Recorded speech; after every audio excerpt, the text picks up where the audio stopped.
La semaine dernière, on a parlé de la première porte qui permet à la malédiction financière d'entrer dans votre vie. Donc ça qui vous permet d'être pauvre, de ne pas pouvoir gérer vos finances, de penser que l'argent qui rentre dans votre main, à peine vous l'avez touché que c'est parti. Cette première porte, on l'a définie, c'est la mauvaise gestion. J'en ai parlé en détail dans la vidéo de la semaine dernière que vous pouvez retrouver sur la chaîne. Aujourd'hui, on parlera de la deuxième porte qui permet à la malédiction financière d'entrer dans votre vie. Cette deuxième porte, c'est peut-être une porte que vous ignorez, une porte que vous avez complètement laissée ouverte et que vous n'avez pas refermée. C'est ça qui fait en sorte qu'aujourd'hui, vous êtes, comme on dit en anglais, broke. Vous n'arrivez pas vraiment à vous en sortir financièrement. Cette deuxième porte, c'est le manque de semences. Quand vous ne semez pas, vous ne pouvez pas récolter. Et maintenant, pour semer, vous pouvez semer plusieurs choses. Vous pouvez semer votre argent, semer votre temps, semer vos talents, semer vos dons. Vous pouvez semer plusieurs choses en espérant pouvoir avoir la récolte plus tard. Parce que quand vous ne semez pas, vous allez peut-être consommer ce que vous avez aujourd'hui. Mais derrière, s'il n'y a pas ce phénomène de reproductibilité, un moment, ça va tarir et vous serez complètement à court de finances. Ça va être compliqué pour vous. Parce qu'il faut comprendre que la nature n'oublie rien. Ce que vous semez, vous allez forcément récolter. Vous ne semez rien, vous n'allez récolter rien. C'est aussi basique que ça. Cependant, avant de semer, les gens pensent que la semence est toujours l'argent. Non. Aujourd'hui, par exemple, quand je vous parle comme ça de ce que je connais comme élément, je suis en train de semer. Je vous partage quelque chose qui peut aider des personnes qui ont des problèmes financiers aujourd'hui. Ça, c'est de la semence que je donne à des personnes. Donc forcément, je n'espère pas récolter quelque chose, peut-être à hauteur de cela, mais je sème et il y a une nature, il y a un bon Dieu qui voit la semence et qui saura me rétribuer à sa façon, à juste valeur de ce que je sème. Je sème aussi, par exemple, dans des organismes caritatifs où je donne de l'argent tous les mois pour aider les plus démunis. Ça aussi, c'est une semence que je fais et je n'entends forcément rien en retour, mais c'est la nature, c'est le bon Dieu qui va voir ce qu'il pourra faire pour me rétribuer en fonction de ce que je donne comme semence. Je donne aussi mon temps à des personnes que j'accompagne souvent de façon gratuite. C'est aussi de la semence que je donne et derrière, c'est la nature, c'est Dieu qui saura comment me rétribuer. Mais derrière, si vous ne donnez rien, vous n'aurez rien. C'est aussi simple que ça. À un moment donné, vous allez être coincé financièrement, mais comme vous n'avez rien semé, il n'y a rien qui va vous revenir. Donc, que vous soyez chrétien, que vous soyez musulman ou non-croyant, peu importe, pensez à semer. Et comme j'ai dit, ne semez pas seulement que l'argent. Semez ce que vous pouvez semer à votre niveau. Si vous gagnez 100 000 francs et que vous voulez semer de l'argent, trouvez un orphelinat, une église, un imam, un coin où il y a des veuves, où il y a des plus démunis. Donnez 5 000, 10 000, peu importe, semez.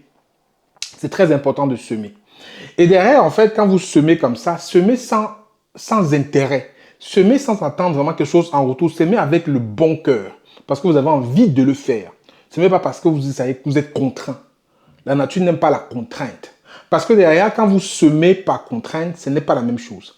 Si vous donnez 5 000, 10 000 francs avec un bon cœur et de façon volontaire, pour moi, ça vaut beaucoup plus que celui qui va donner 1 million de façon forcée.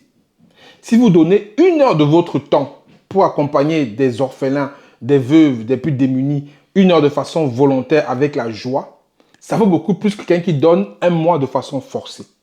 Donc, semez avec le bon cœur, la bonne humeur, et vous verrez que derrière, vous n'allez jamais manquer de quoi mettre dans votre plat.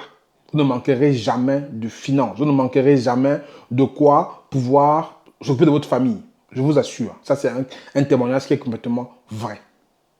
Donc, voilà un peu cette deuxième porte-là. Donc, comment vous allez semer maintenant? On a parlé de la première façon de définir ce que vous voulez semer.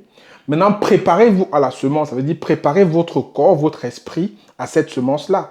Parce qu'on ne sème pas dans une terre qui est fertile. Ça veut dire que mettez-vous aligné avec votre envie de semer. Donc, rendez-vous fertile par rapport à la semence.